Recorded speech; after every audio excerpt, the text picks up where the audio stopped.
नमस्कार, मैं हूं अभिजीत शर्मा। आप देख रहे हैं एक्सप्रेस न्यूज भारत।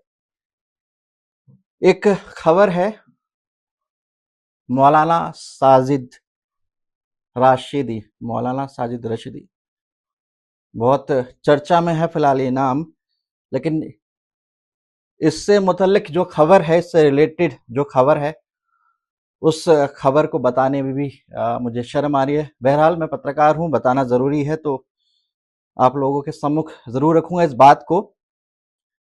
फिलहाल जो ये साजिद राशिदी है, इसका कैरेक्टर को हम क्या ही जस्टिफाई कर सकते हैं।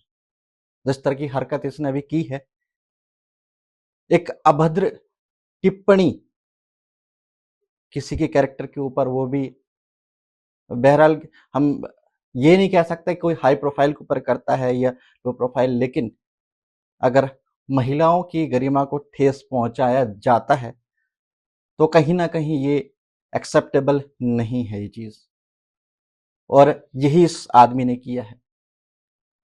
साजिद राशिदी ने एक अभद्र टिप्पणी की है डिंपल यादव पर। सांसद है वो, सपा की, किसी की पत्नी है, किसी की बेटी, किसी की मां है, लेकिन इस टिप्पणी ने सारी गरिमाओं को पार कर दिया। जिस तरीके से इस व्यक्ति ने टिप्पणी किया है डिंपल यादव पर, और सिर्फ इतना ही नहीं, कहीं ना कहीं इनडायरेक्टली टारगेट अखिलेश यादव को भी किया जा रहा है, क्योंकि वो उनके हस्बैंड हैं। इस खबर को दिखाना सिर्फ इसलिए जरूरी है कि सच की आवाज को उठाना भी जरूरी है। यह नहीं कि सत्ता पक्ष या विपक्ष पक्ष क्या बोल रहा है हम उसी पर निर्भर करें या उसी को सुने। और मैं ये बात रख रहा हूं बड़ी संजीदगी से आप लोगों के सामने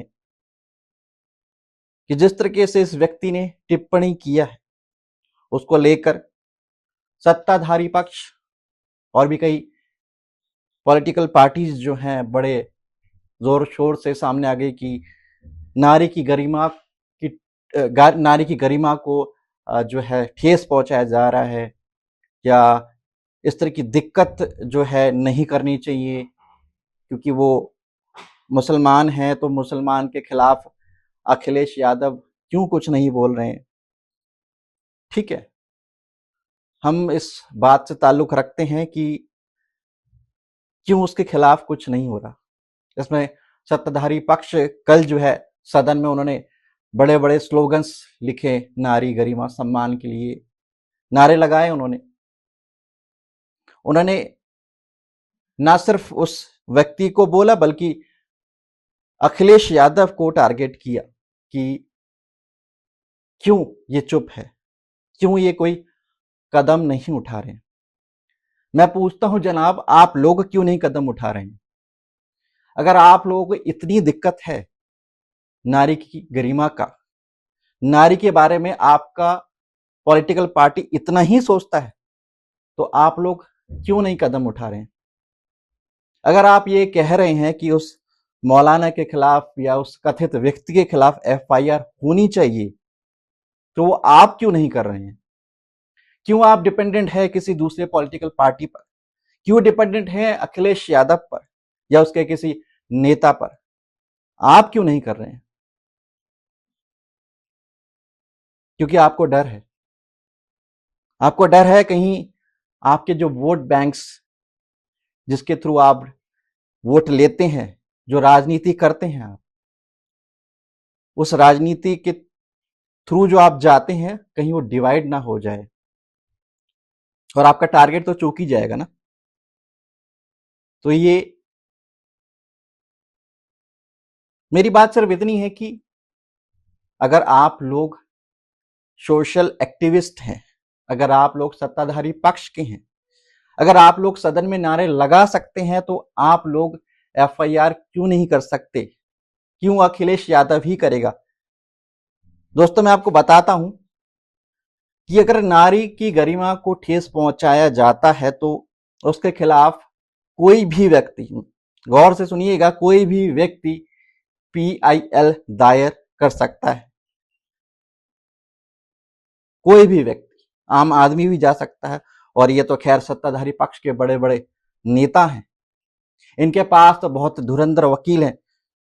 पीछे लॉ एंड एनफोर्समेंट देखते हैं, इतने बड़े बड़े नेता हैं, फिर ये लोग पीआईएल दायर क्यों नहीं कर रहे हैं? क्योंकि इनको एक नारी को बदनाम करना है, क्योंकि इनको विपक्ष पार्टी को टारगेट करना है, क्योंकि इनको एक हस्बैंड को टारगेट करना है। पीआईएल, पब्लिक इंटरेस्ट लिटिगेशन, ये एक ऐसा हथियार आपके पास जिसके थ्रू आप जाके ना सिर्फ मुकदमा करवा सकते हैं बल्कि इसको सजा भी दिलवा सकते हैं इस व्यक्ति के खिलाफ। मैं 5 ऐसे आर्टिकल्स आपको बता रहा हूं, आप नोट जरूर कीजिएगा। पहला, article 21, violation of article 21, right to life and dignity, महिला का गरिमा का हनन, पहला। दूसरा, हेट स्पीच या public mischief, IPC section 153A, 505 and 509। तीसरा, रिलीजियस इंटॉलरेंस को बढ़ावा देना, क्योंकि ये एक मॉस्क की बात है, ये एक मस्जिद की बात है जिसको लेकर, हालांकि वो क्या टिप्पणी है आप लोग गूगल कीजिएगा, मुझे तो शर्म भी आती है कि मैं अपने चैनल में इस तरह की टिप्पणी को दिखाऊं। फोर्थ इंपॉर्टेंट है, मॉरल पॉलिसिंग और शैक्षिक माइंडसेट का प्रचार करना। फिफ्थ बहुत इंपॉर्टेंट है, क्योंकि वो एक पार्लियामेंट की मेंबर है डिंपल यादव, तो पार्लियामेंट्री रिप्रेजेंटेटिव के खिलाफ अपमानजनक बयान जो लोकतंत्र को चोट पहुंचाता है, आप पीआईएल दायर कर सकते हैं। तो क्यों नहीं ये सत्ताधारी पक्ष जो है, अगर इनको नारी की गरिमा का इतना एहसास है, क्योंकि वो तो पहले की नारी हैं, फिर वो क्यों पीआईएल दायर नहीं कर रहे हैं? वो क्यों नहीं आगे आ रहे हैं? इस इंसान के खिलाफ, इस व्यक्ति के खिलाफ क्यों नहीं मुकदमा दायर करवा रहे हैं? ये आपको सोचना है दोस्त, ये हमें सोचना है दोस्तों। वुमेन एम्पावरमेंट सुना है दोस्तों? ये वही स्लोगन है जिसको सत्ताधारी पक्ष जो है वो स्लोगन के तौर में, जुमलेबाजी के तौर में अक्सर जो है आजमाया करता है। लेकिन अब वो वुमेन एम्पावरमेंट कहाँ गया? डिंपल यादव खुद अपनी ड्यूटीज को, रिस्पॉन्सिबिलिटी को जानती हैं। वो सांसद हैं, उन्हें पता है कि उन्हें क्या करना है। अगर महिला एम्पावरमेंट की बात सत्ताधारी पक्ष इस तरीके से करता है, तो फिर क्यों उनके पति को सामने लाया जा रहा है? ऐसा क्यों हो रहा है कि अपने वोट बैंक की राजनीति के लिए एक महिला के पति का अपमान किया जा रहा है? क्या वो सक्षम नहीं है? अखिलेश यादव भी सक्षम है, आप जानते हैं दोस्तों, और डिंपल यादव भी अपने आप में बहुत सक्षम है, ये लोग आप भली भांति जानते हैं। फिर आखिर ये नाटक क्यों?